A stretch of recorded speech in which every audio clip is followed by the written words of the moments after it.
How to clean your indoor air and surfaces tutorial. We will be discussing toxic molecules, health standards, traditional and the updated setup, and the tools needed. This tutorial is only chapter 1. As you can see from the list, there are many topics to discuss. Anything that's in the air or on surfaces or below surfaces will be discussed. Here we have the most common indoor air surface molecules. This is not the entire list, just the most common, what we would find in a home. We have dust, ozone, dust mite and dust mite dung, carbon monoxide, EMF, radon, nitrogen dioxide, bacteria, pollen, SO2, asbestos, lead, carbon dioxide, mode, VOCs, which stands for volatile organic compounds, and virons, virus particles. These air purifiers do not work. I purchased them or made them, and I can tell you they do not work. They do not clean your air, and this is why I made the tutorial. In a traditional setup, you have mold spores go inside the HEPA filter. It's caught, but what they don't tell you is that mold grows on HEPA filters. It comes right back out. And the same thing with volatile organic compounds. It goes into the carbon filter. The carbon filter hardly even catches it and just spits it right back out. These devices do not clean your air. Air quality standards. In this first chart, you can see the federal standards for different molecules and particles. We don't have to follow these literally. This just gives us an idea of what's considered toxic. So for example, if we go above 53 parts per billion for nitrogen dioxide, that's considered not, safe or good quality air. In the second chart, we can see different guideline values for different volatile organic compounds. In the third chart, more molecules and particles and different standards over time. Now, how do we measure all of this or know all of this in the home? Simple. We use air quality monitors. These tell us what's in our air. We can see how many particles we have, how many volatile organic compound molecules, and so forth. Here is the outdated traditional setup. Inside of your portable purifier, you will find a carbon filter and a HEPA filter. When a volatile organic compound goes through the carbon filter, at most 20% of the gas will be caught. The rest of it will just linger around and go right through. Then we have a dust particle. It goes right through the carbon filter. They don't catch dust particles. The HEPA filter does.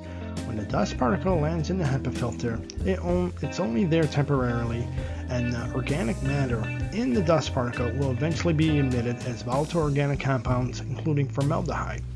Same thing happens with mold. When it lands in your filter, mold spores feed off the incoming air and then emit mold spores. Same thing with pollen grains, and it will emit pollen spores right through the filter. Ionizer types. For this tutorial, I am suggesting 2 name brands, Sharp and Panasonic. Sharp is excellent for molecules in the air, whereas Panasonic is excellent for molecules on surfaces. Here is the updated setup. You can use any HEPA purifier. It doesn't matter. You attach an ionizer, Sharp or Panasonic, depending on your preference, and it will get rid of volatile organic compounds and mold spores. You should know that Panasonic ionizers dry out your air, so a steady stream of humidification may be required for the 40% humidity so it can be effective. Panasonic ionizers also emit slight ozone, unlike Sharp. It does not accumulate, and it's still CARB approved, and Panasonic ionizers will still reduce your total ozone. Now here is a real example of my own HEPA purifier.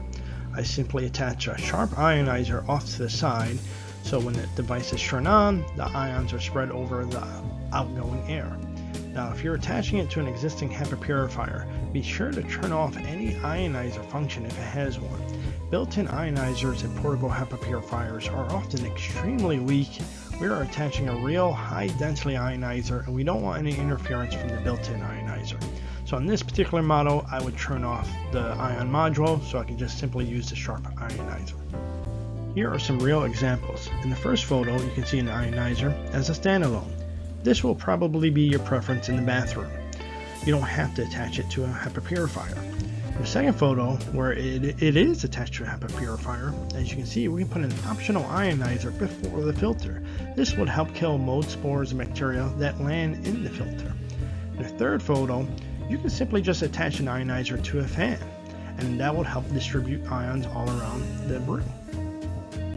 When you put an ionizer before the HEPA filter, it can kill the chemicals inside of your dust particles to ensure that no volatile organic compound or formaldehyde gas molecules are emitted from the filter.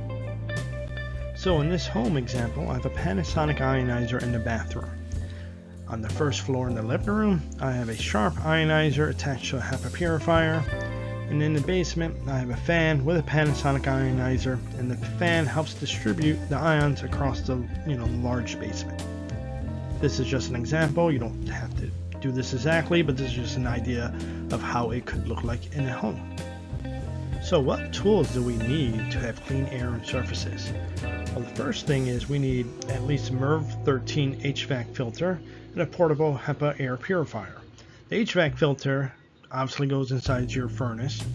Then we need high density name brand ionizers like Sharp and Panasonic. We do need an ozone generator for deep cleaning used on occasion very carefully. And we also need mini, body worn, and refrigerator ionizers for here and there for other things in the home. Additional tools that we need multiple air quality monitors to measure everything we want to see in the air, EMF meter for ionizer maintenance, carbon brushes and silicone tips to keep the ionizer clean, and a safe blower to make sure we can clean anything like the fan blades themselves if we don't have direct access. Additional tools. We need a HEPA 13 filtered vacuum, we need good water filtration, we need a humidifier, and we need a dehumidifier.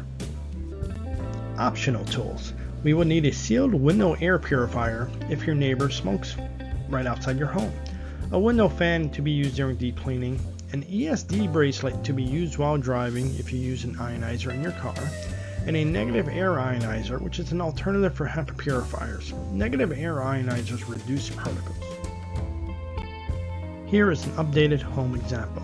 With number 1, you can see a Panasonic ionizer. With number 2, you can see a humidifier. With number 3, you can see an air quality monitor. With number 4, you can see a water filter. With number 5, you can see a refrigerator ionizer. With number 6, you can see a HEPA purifier with a Sharp ionizer. With number 7, you can see a dehumidifier. With number 8, you can see the HEPA filter for the HVAC and an ionizer. And number 9, you can see a Panasonic ionizer. In the basement, you don't want to put the ionizer near the dehumidifier because ions need water to be created, and it's just a good idea to put them separate from each other. That was the end of chapter 1. As you can see, I have many more topics to be discussed in future videos. I'll be uploading them as soon as possible. Please let me know if you have any questions.